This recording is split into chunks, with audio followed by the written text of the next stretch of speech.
Starting tonight and tomorrow, in effect, SpaceX will be a part of the NASDAQ 100. So fund managers who haven't already gotten a piece of SpaceX will have to follow suit if they track the NASDAQ 100 and buy shares of that company. Oh, very good. I mean, the stock trading around $160 a share today.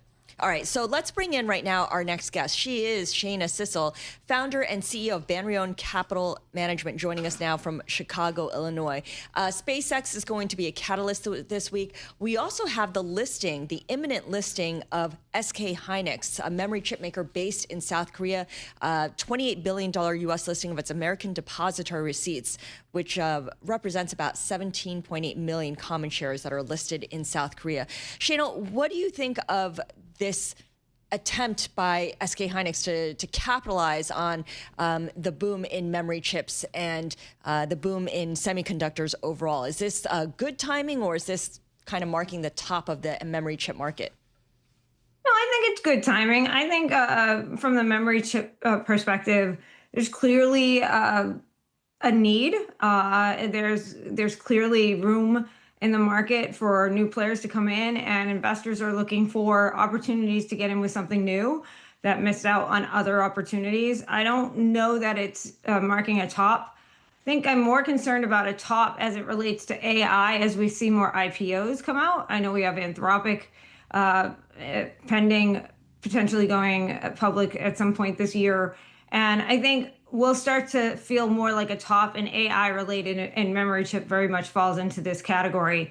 As we see more and more IPOs come to market, and the frothiness that comes with smaller players taking advantage of the marketplace. SpaceX is a big one. Anthropic's a big one. This is another big one.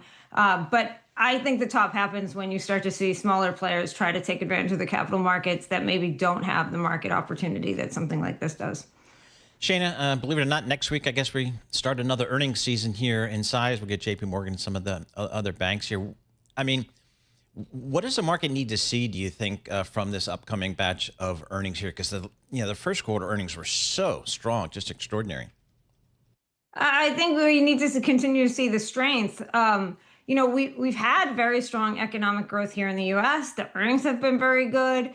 Inflation is trending higher, and in a way, another strong earnings episode of the earnings for the second quarter could result in potentially the market being a little tentative, because that could mean a Fed rate hike in the later half of the year.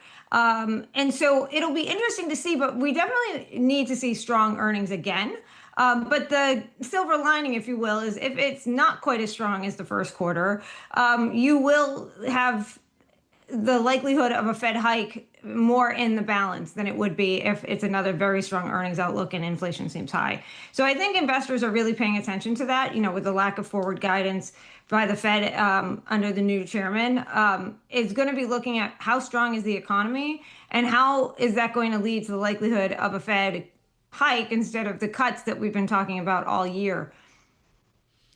We have a FOMC minutes due out later this week on Wednesday, and it's kind of marking the halfway point between the last Fed meeting and the next Fed meeting. Given that Kevin Warsh has made really clear that he does not want to be as communicative as past Fed chairs, do you expect to learn anything from the release of the Fed minutes? I don't, actually. He has gone out of his way to make sure that at least he isn't showing his cards. He's not participating in the dot plots. He's not really giving us a lot of he stands on these things.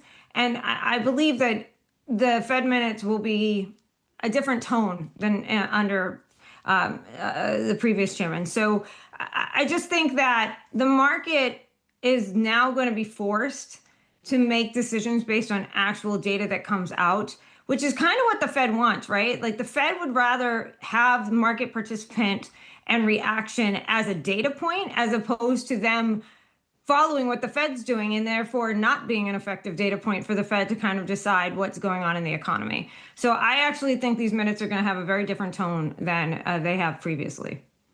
Shana, in your world of alternative investments, where do you see some value these days, or the best value?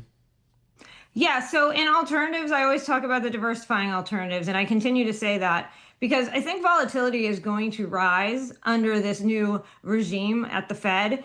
And that means that you're going to want to look for ways to allocate portfolio positions to things that are going to help mitigate volatility.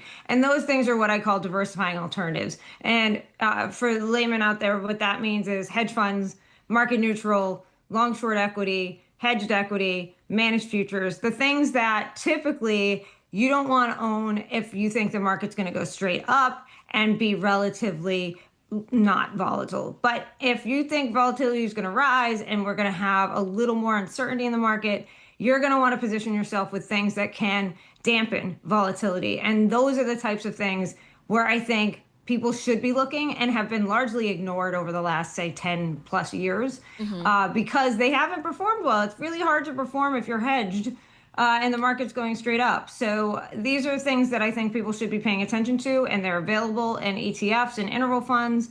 You know, I talk about them all the time. There's CBLS, there's BTAL, there's managed future funds like CTA. These are all ETFs that you can put in your portfolio. Just a small position can make a big difference if you think that volatility is going to rise and you're afraid that risk assets might reflect that uncertainty and potentially have a sell-off. And these are the things that will protect you.